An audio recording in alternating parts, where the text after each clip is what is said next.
Welcome. My name is Dr. John Petrucelli, and I'm going to be giving a masterclass entitled Developing a Personal Sound on the Saxophone. As you may know, I am the Director of Jazz at University of Utah and a saxophonist and recording artist. And so I'm really excited to share some ideas for how you can develop a sound and an approach to sound on your instrument. Before I go any further, I'd love to thank Dr. Derek Ganong and the Gene Harris Jazz Festival for making this all possible today. I'm really excited to be here, and I'm hopeful that we can continue to work together in the future. And so toward that end, please notice in the materials that I'm including for this masterclass that I've included my contact information, including my email address. Feel free to reach out to me if you have questions about this material, if you'd like to continue the conversation, or if you'd like to inquire about future opportunities, perhaps at the University of Utah in the future. I'd love to be in touch. So let's dive in. There are a couple of essential elements before we dive into the exercise that I'd like to mention. And I think critical to developing a sound on the saxophone is to begin by setting up a solid foundation for being able to get a good sound on the instrument. And so I would say the first thing that would be really helpful is actually to be practicing standing up as much as possible. Posture is an incredibly important part of maintaining a solid sound on the saxophone. And you can actually experiment with this in your own practice. For instance, by deliberately playing with poor posture. So for instance, setting up and deliberately slumping your shoulders forward, or perhaps leaning too far backward in relation to the saxophone. It's also really incredibly important to focus on good breathing. And by that, I mean diaphragmatic breathing rather than breathing from either the chest or even the shoulders. And so I can tell this when a student, before a student has played a single note, whether they're going to have a supportive breath or not, just based on their posture and the type of breath that they're taking. So there are essentially three types of breath. There is the high breath, which is essentially a near hyperventilating kind of breathing. Obviously something that we're using when our fight or flight response kicks in. It sounds like this.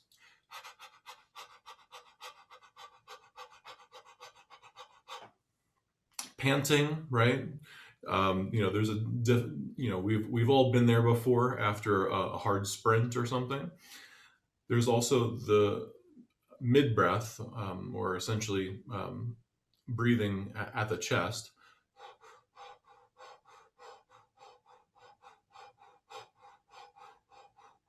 Right, I'm engaging more of the chest, and my lung capacity is able to fill deeper as a result.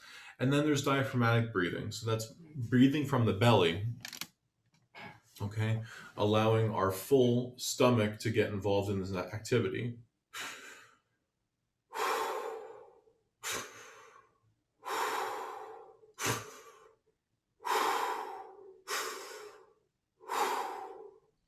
Okay, and so hopefully you can hear on camera that these actually have different tones, okay? Fundamentally, I'm going to sound different if I'm taking a low breath versus a mid breath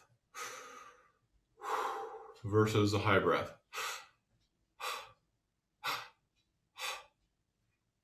Okay, so before we even touch the saxophone, there are a couple of little strategies that we can implement to make sure that we have essentially the groundwork in place for solid tone and breath support. Okay, when we actually pick up the saxophone, couple of little elements to keep in mind, okay? So the first thing is that you don't want the saxophone in relation to the neck strap. So you don't want the saxophone to be too high. So in other words, as I pick up the saxophone on my neck strap, you see that my chin is coming up. This would be too high. Similarly, if the saxophone is too low, okay, and I'm coming down to the saxophone, you see my neck tucking, and that's going to impede airflow, okay? If the saxophone's too high, then the air is traveling the wrong way, right? We have our airstream traveling up into the mouthpiece, which would which would change the sound and give us less control, particularly over articulation. Okay, so what I like to think about is essentially playing down into the mouthpiece. And I also think about this. The neck strap should be set up at such a length so that as I bring the mouthpiece to my mouth, it literally falls right into my mouth. Okay. So the reason is because our airstream is most effective with our neck slightly tucked, and our ability to direct the airstream down into the mouthpiece is going to give us the most effective, controlled airstream. Okay. Now, before we start practicing, hopefully you're already in the habit of using a tuner.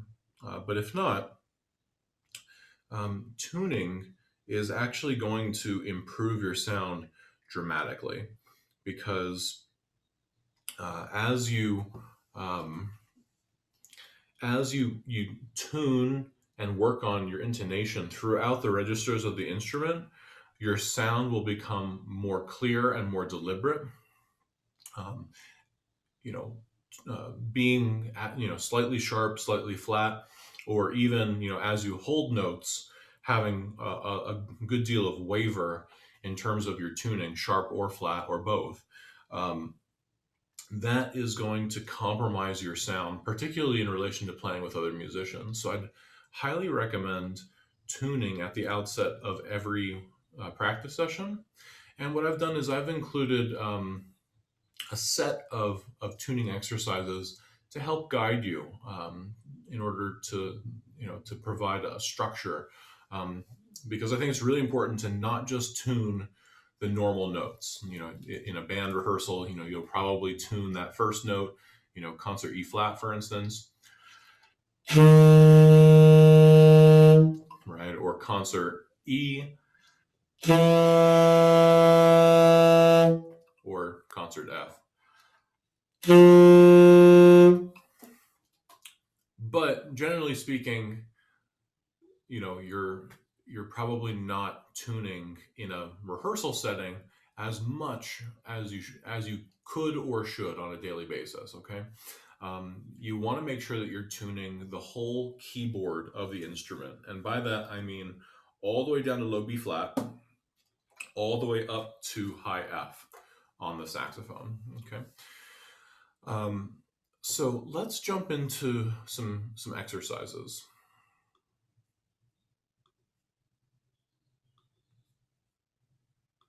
Okay, so as I said, feel free to contact me if you have any questions or comments about what we can go over in today's masterclass. But what we're going to start on is this tuning exercise right here. Okay, this 5-bar section. These notes on any saxophone are the most difficult notes to tune and to produce a high quality resonant sound. So this is where I'd like to direct our attention. These notes in the right hand, F sharp, F, E, E flat, and D. Okay, these are the troublemakers. So let's talk about what we can do to tame them.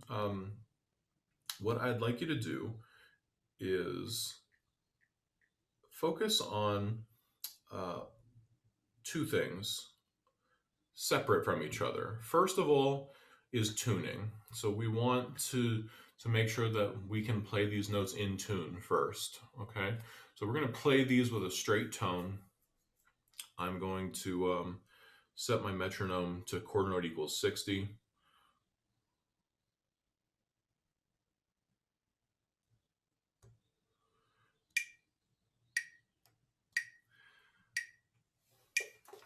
And my goal right now is just to produce a high quality tone that is in tune. I'm going to tongue attack each new note to get a good clean start with my tuner. 1, 2, 3, and 4.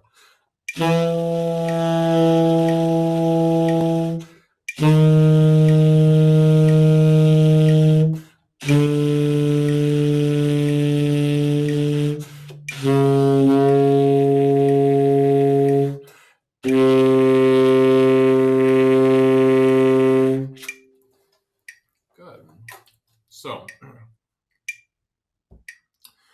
I would play that a couple of times, making sure that each note is in tune, that you get that nice, reminder from your tuner that, hey, this is, this is in tune for you. I prefer, just as an aside, I prefer to use an app called TE Tuner. That's what I'm using here today. Okay, TE Tuner. Now, there are a ton of different apps. As long as you have a good app, I think that that's great. Again, that's just my personal preference. I like that it has an embedded metronome. I also like that you can set the range. I like to use the ultra fine range, but I would say that it's totally up to you. Just wanted to give you the tools that I'm using as I conduct this masterclass. So, returning back to our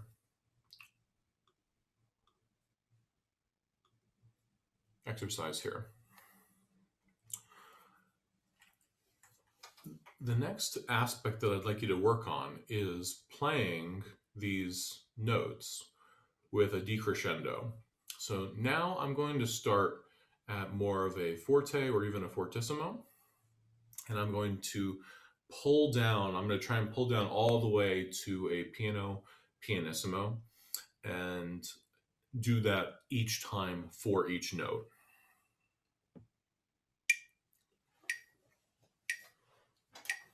One, two, 1, 2, 3, 4.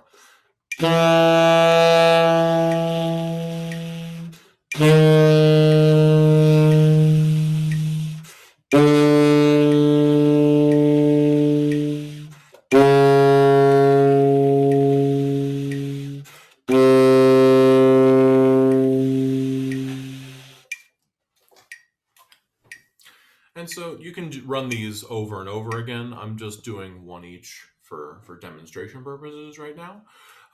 But you can see that immediately trying to add in a dynamic, in this case the decrescendo, is going to add a layer of complexity, right? Now you're not just trying to keep a straight tone in tune, you're actually needing to manage your embouchure and your airflow while you actually change it over time, right? And so it's really common to tune on on mezzo forte, for example, but at fortissimo or pianissimo, we're fundamentally changing that airstream. And so we want to make sure that we have complete control over our tuning in all dynamics of our instrument. So now I'm going to do the same thing, except in reverse. So now I'm going to play these notes in a crescendo. And hopefully you're starting to hear that some of the natural tendencies of my instrument are starting to come out. In particular, my low D on this instrument runs quite sharp. And so as I progressively work through these exercises, I'm going to start to like hone in on that note, because I'm having some, just difficulties with the nature of the instrument itself. I need to make adjustments in my embouchure in order to account for the natural tendencies of the instrument. So I'm going to go back to it again, this time with the crescendo.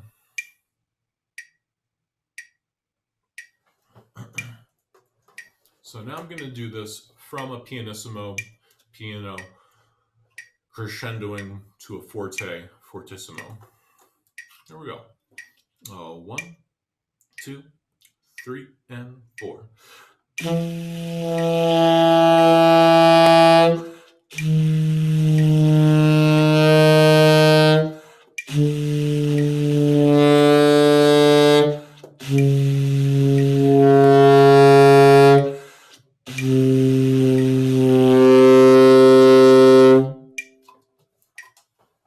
All right. So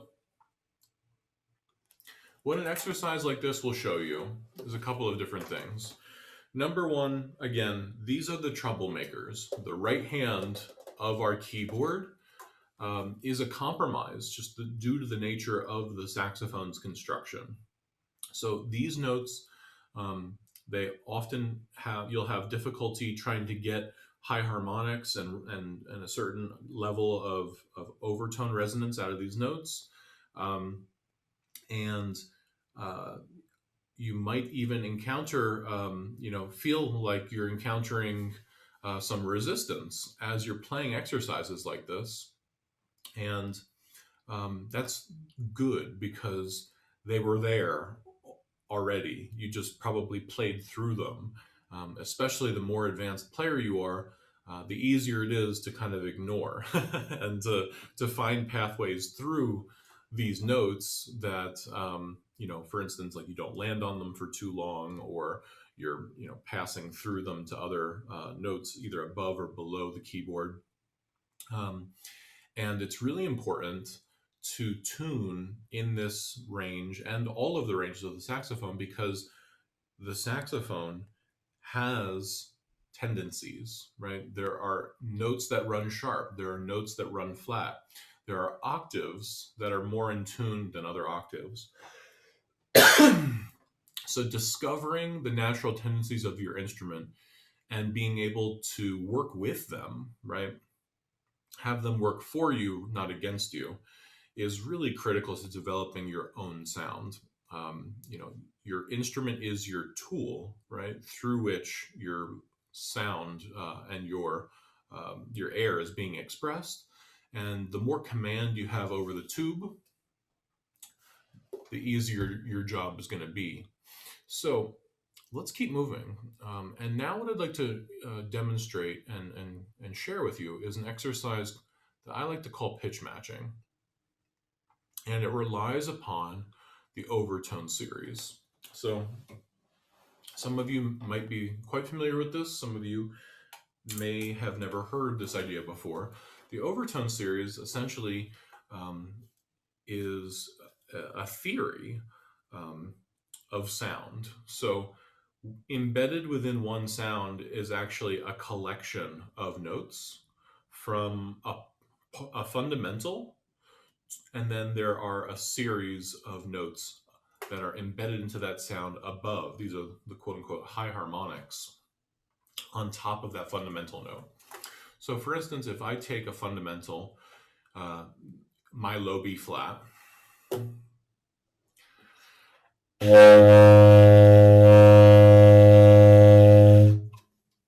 that fundamental is actually resonating at frequencies above the core note. All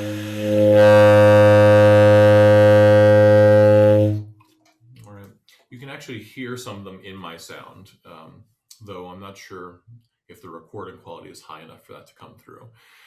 But no matter, I'm going to demonstrate what those notes are because you can actually activate them on your saxophone. So the first one is B flat, the octave above. So low B flat. And importantly, I'm not going to change my fingering as I do this because I don't need to, because those sounds are already embedded within the core sound. So here's low B flat.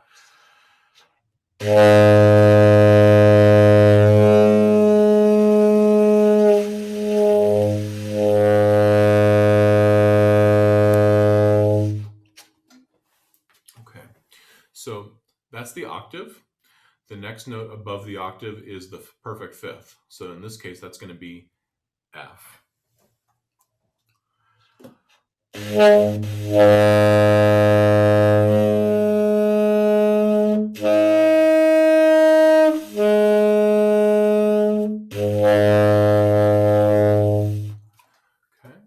and then above the perfect fifth is going to be the perfect fourth, which is going to be 2 octaves above the fundamental. So back to B flat.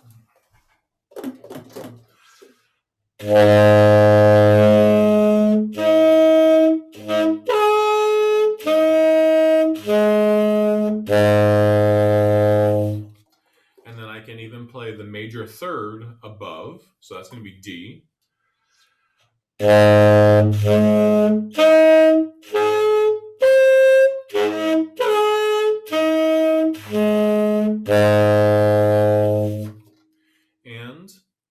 the minor third above, which is F.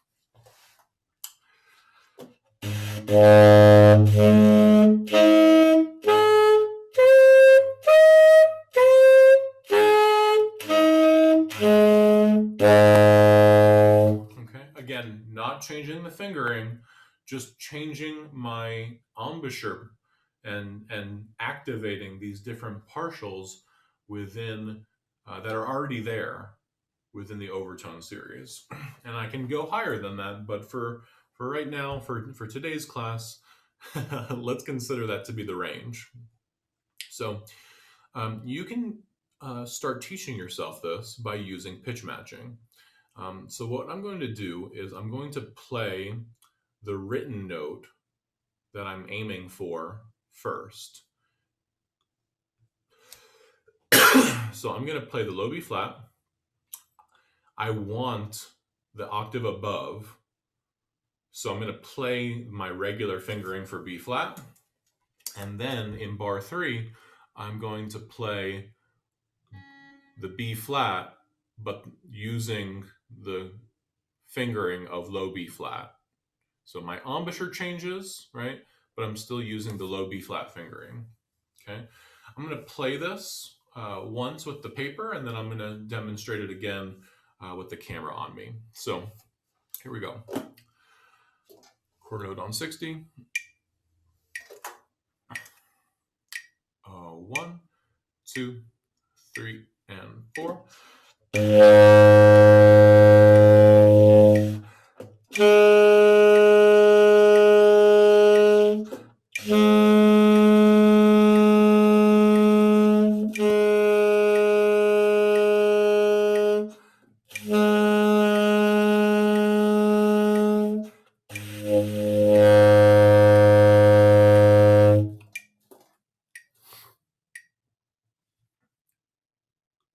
So again, what I'm doing on the saxophone is going to look like this. 1, 2, 3, 4.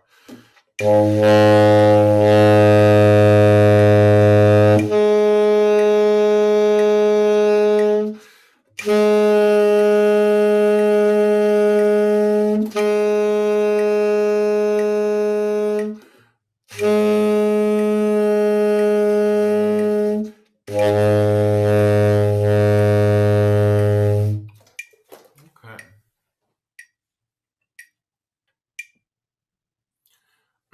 So while I'm doing this, I'm keeping an eye on my tuner.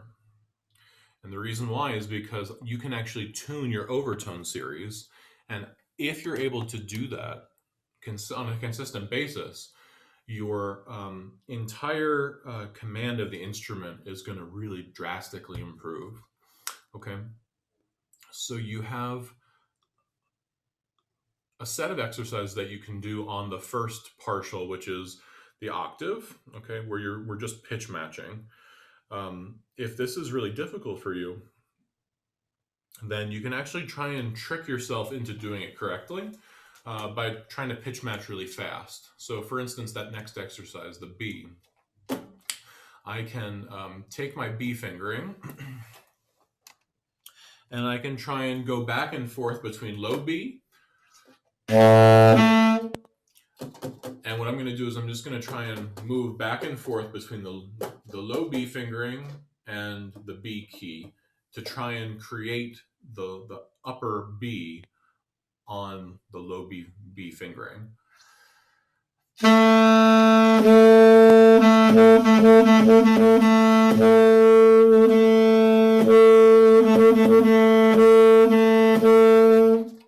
So I'm going back and forth. If my note was falling down to low B,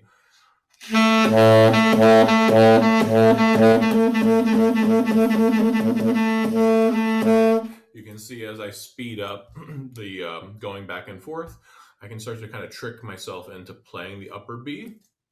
And as you gain more facility with that,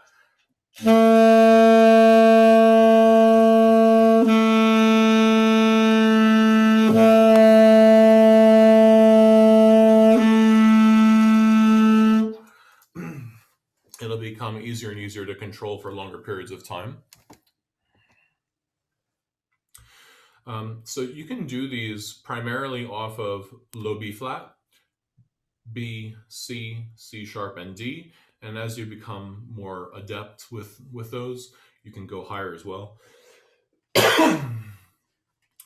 So I would definitely experiment with pitch matching. This sort of like first level is just dealing with the overtone at the octave, so the octave above, and that's it.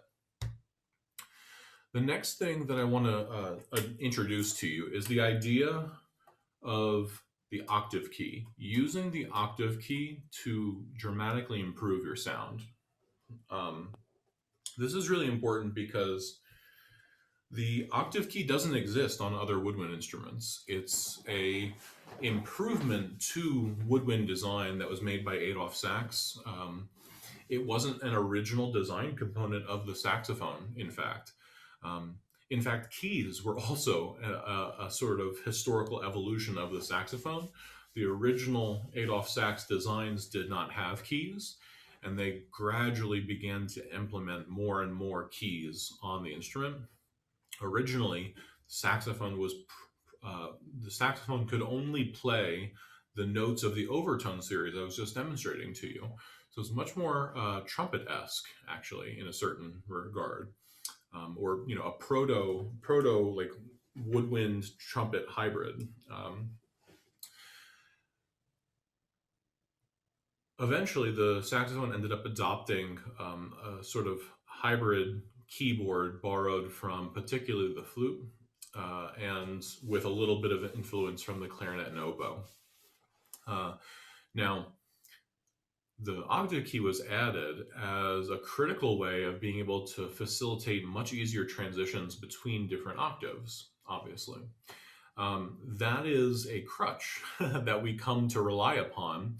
And so what it leads us to is not having super well-developed embouchures to be able to play in different octaves because the octave key is doing that work for us. It's actually literally venting the air here, right here. So it's venting the airstream earlier before it goes down the tube further, and also here. So this mechanism will also kick up and essentially divert air out of the instrument earlier so that the octave is jumped. We can practice developing our sound without the octave key. And again, that'll strengthen our embouchure and give us a much more focused and clear tone.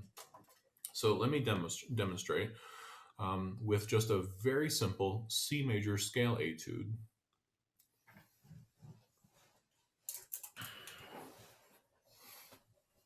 So here we go. And again, as I do this, my tuner is on. I'm watching the tuner as I do this exercise. Additionally, I'm not depressing the octave key above, to activate these notes. So don't use your octave key. Deliberately keep the octave key off, but play the written notes. That'll sound like this. 1, 2, 3, and 4.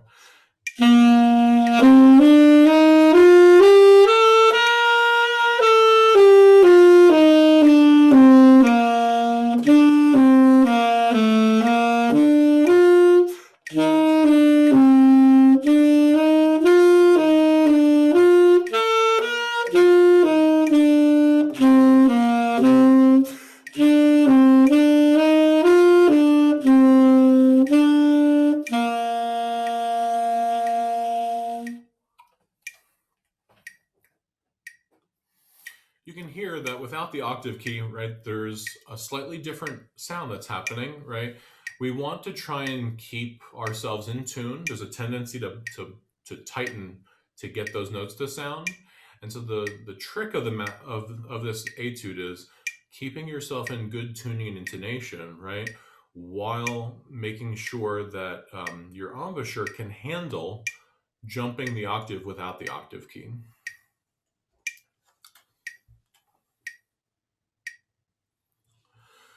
All right, so that's essentially part one, I think, of tone development. Ways in which you could implement this into your daily practice and really start to see results quickly in terms of your tone, your intonation, and your tuning. Let's move on to part two, okay? And part two is looking at tuning the lowest register of our saxophone. So essentially from low D all the way down to low B flat. Okay. And now all these exercises are the same, but I haven't demoed some of them, particularly 4 and 5. So what I'm going to show you now is that you can play with crescendo and decrescendo in some interesting ways. So what I'm going to do is every bar, I'm going to decrescendo in the first bar, crescendo in the second, decrescendo in this bar, crescendo in the second, decrescendo, crescendo, decrescendo, crescendo. Okay. Again, I'm putting on my metronome and I'm keeping an eye on the tuner at the same time. 1, 2, 3, and 4.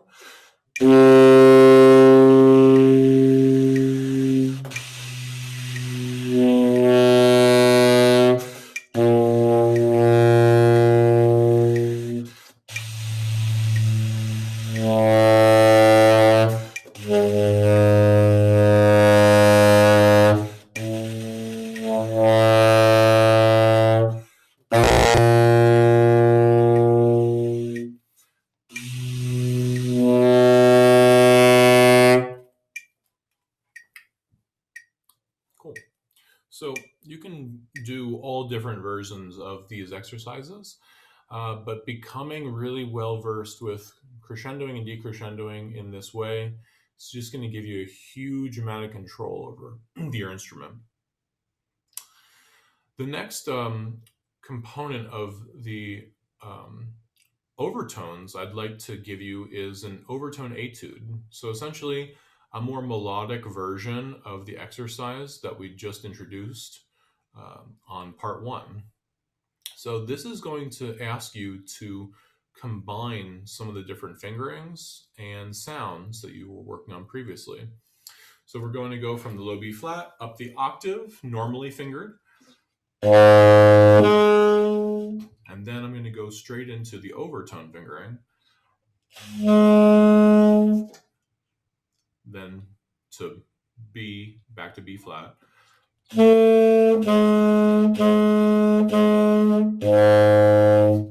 Pitch matching, so C, normally fingered. Same thing, B, normally fingered to B at the overtone fingering. And then B flat, normally fingered. And then the overtone fingering. So let me turn the camera back on me, and here's what that'll look like in time. Quarter note on 60 again. 1, 2, 3, and 4.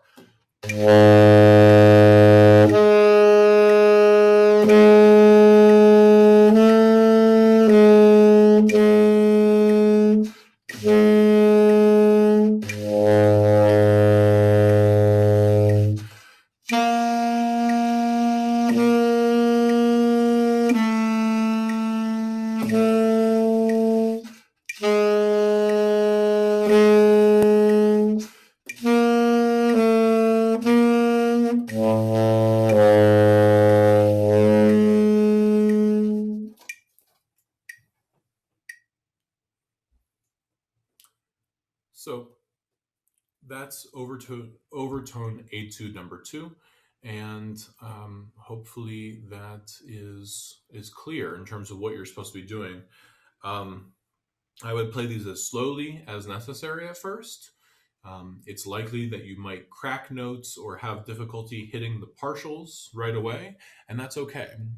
It's not uncommon.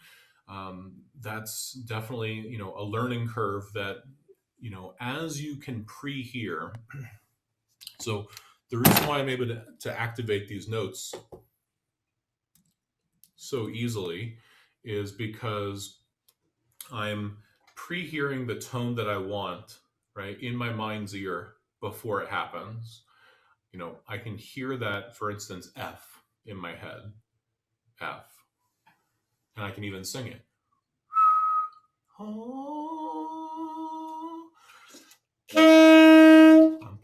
I'm playing the overtone B flat fingering.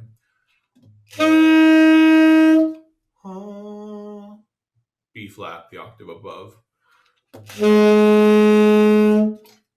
The octave above that, so.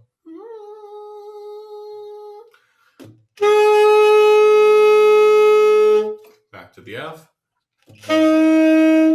Back to the B flat.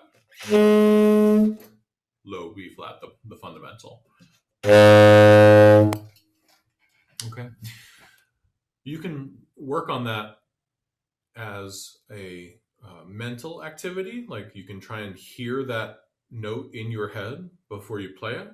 You can also sing it to yourself, as I just demonstrated, or hum or whistle, just depending on your personal preference.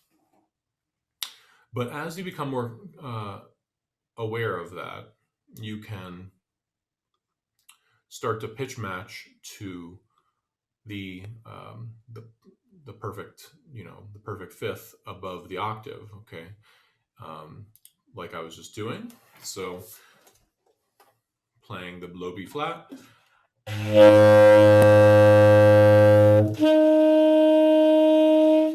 now I'm going to play the F with the low B flat fingering.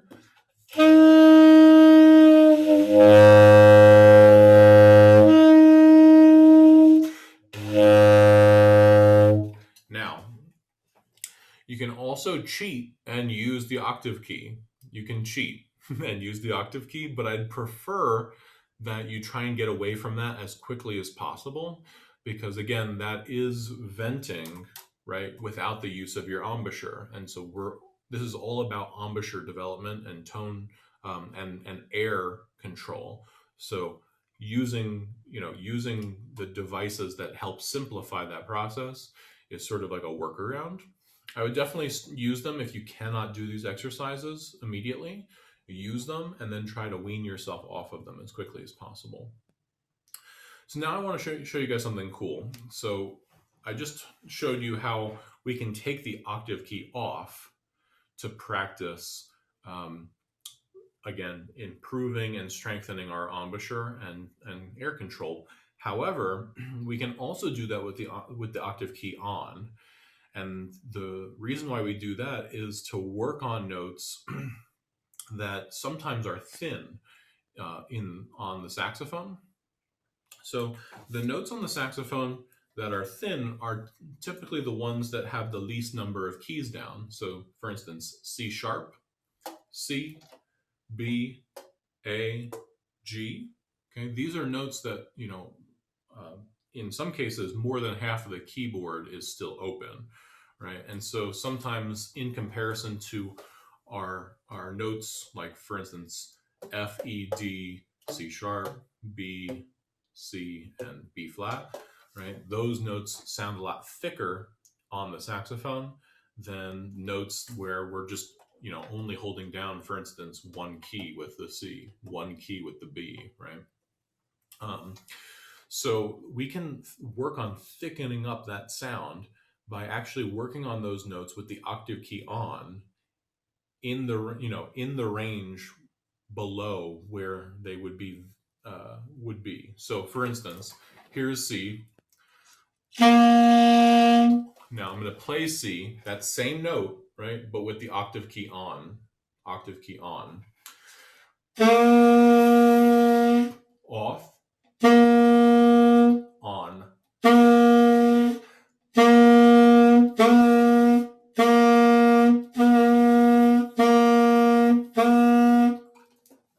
Okay. And the goal should be to not jump up the octave, right? Now you're essentially lifting weights with the saxophone, because the saxophone was designed to do the exact opposite of what you're telling it to do now, right? But you need to control your airstream, and you need to continue to focus on creating the pitch that you want, not that the saxophone is most likely to give you. So here's a little exercise that you can practice to work on this activity. So I'm going to keep the octave key on through this entire exercise. And this is quite difficult. So this might take repeated practice sessions to internalize. But here's the end result. Quarter note on 60. 1, 2, 3, and 4.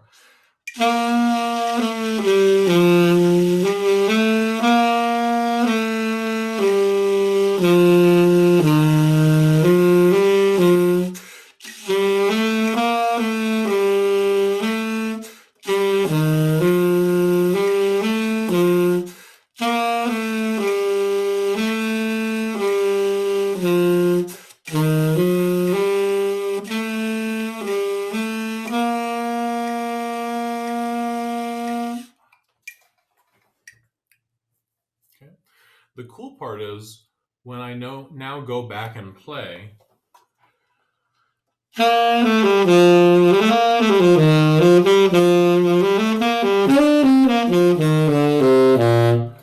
you can actually hear that there's now like a vibrancy, there's a core to my sound and a set of like sparkling harmonics on top.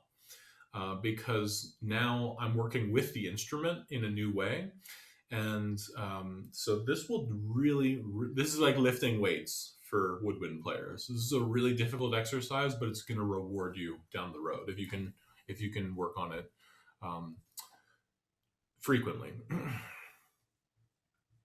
Okay, so let's talk about the next overtone etude. So the next tuning exercise here, okay, is going to work on all of the examples that we did before. Maybe I'll just demo crescendo decrescendo this time. So I'm going to go. I'm going to play the tuning exercise. This time I'm going to crescendo first and then decrescendo on every subsequent note. 1, 2, 3, and 4. Okay,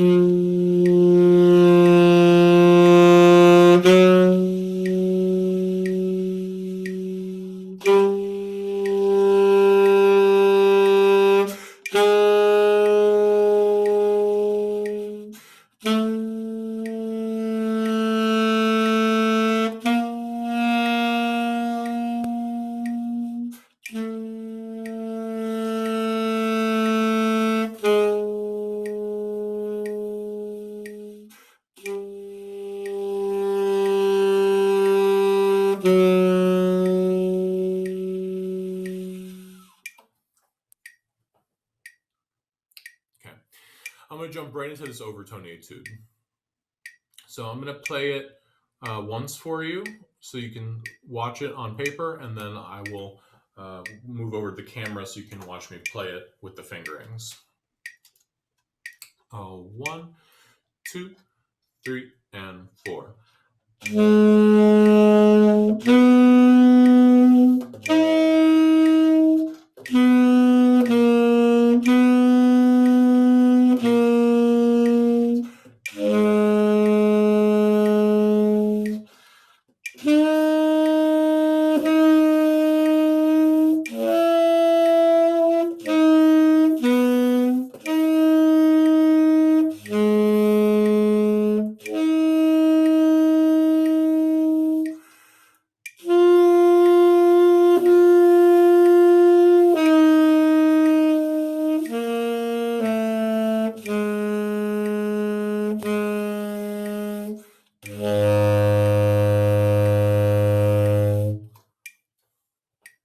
Cool. So one more time, I'm going to take the camera and put it on me now so you can watch that. 1, 2, 3, and 4.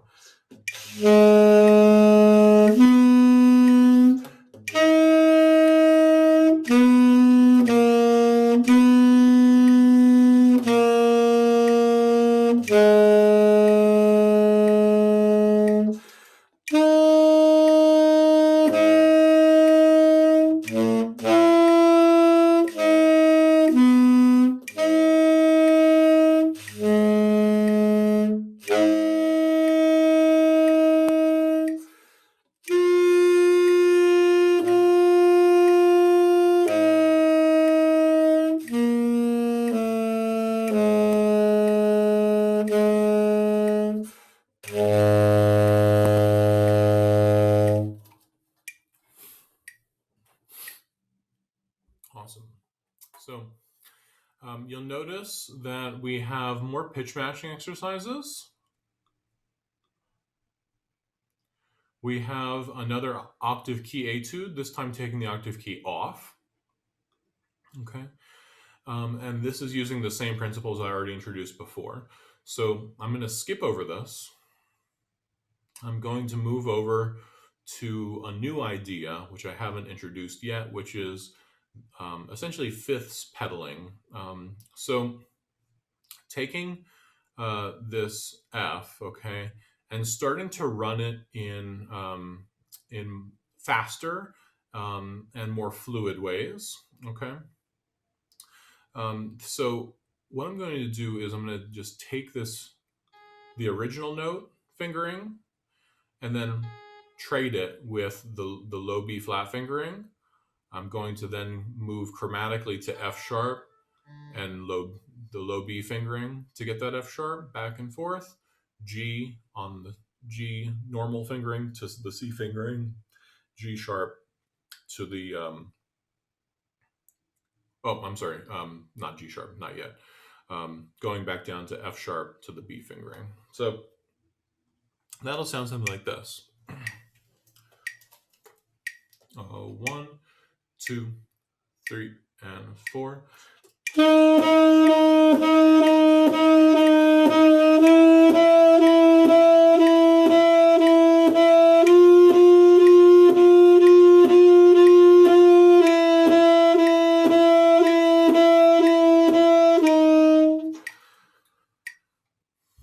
And our goal is twofold we can use this as a tone development exercise. This is also a really cool exercise that you can actually implement in your own soloing, for instance, or if you have many repeated notes. Okay, for instance, if you're interpreting the music of Bach down the road, um, you can pedal notes by using the overtone fingerings.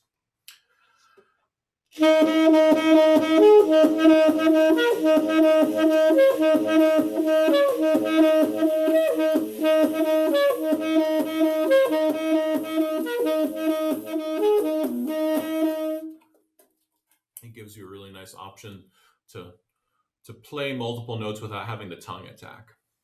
Okay, you can do the same thing from G, G sharp, and A. So I show you how to do that as well.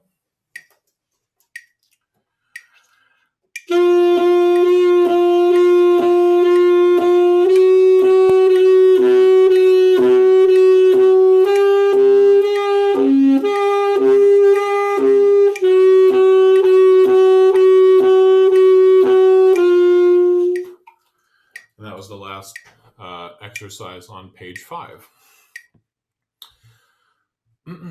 So there are there's one more level that I suggest here, which looks at tuning in the upper register of the instrument. And again, I would recommend playing these with a straight tone and decrescendo, crescendo to get really comfortable. I would then have you look at this overtone exercise. And let's try this together, because this is sort of, to me, if I had a high school student being able to play like an exercise like this before getting to college, this would to me be like a really good sign. Like, wow, this person really understands how to use their instrument and how to control it. So let me give you a play of this exercise so you can hear what this sounds like. 1, 2, 3, 4.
So it's a really large range. It's using different partials within essentially a 2-octave range of the instrument.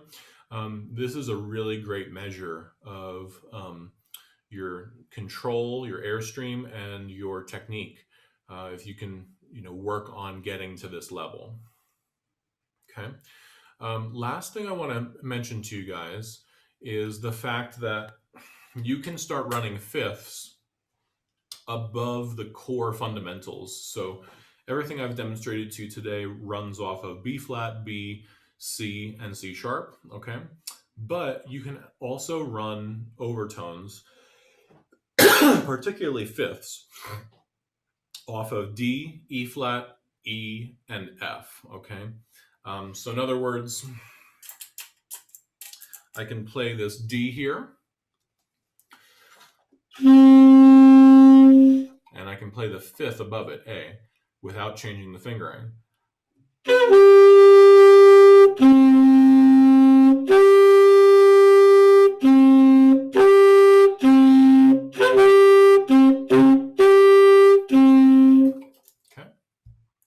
same thing off of E flat. I can play E flat, then the B flat above it. And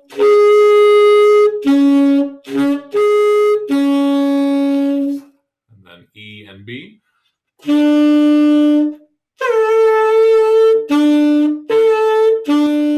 And F and C.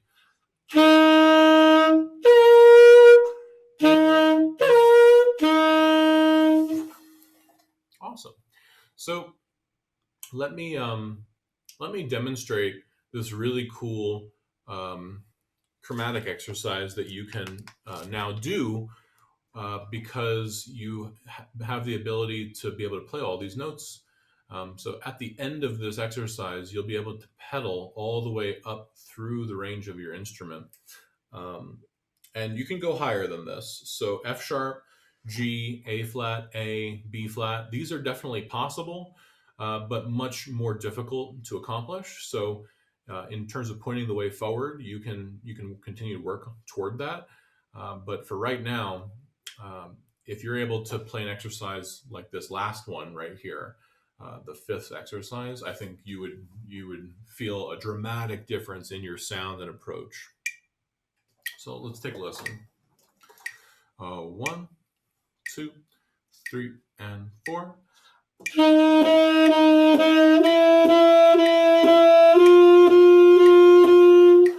I'm doubling. Sorry. I'm going to play that again. 1, 2, 3, and 4.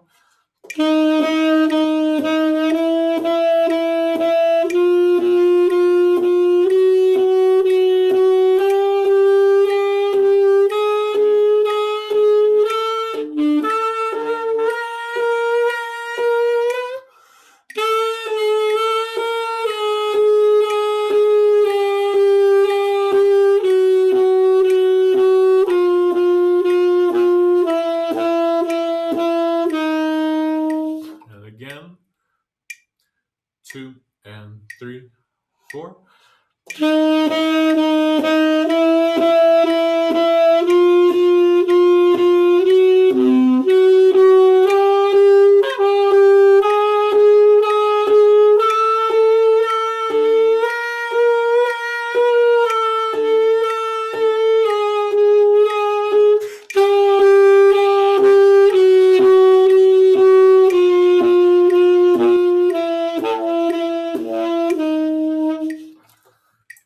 Okay.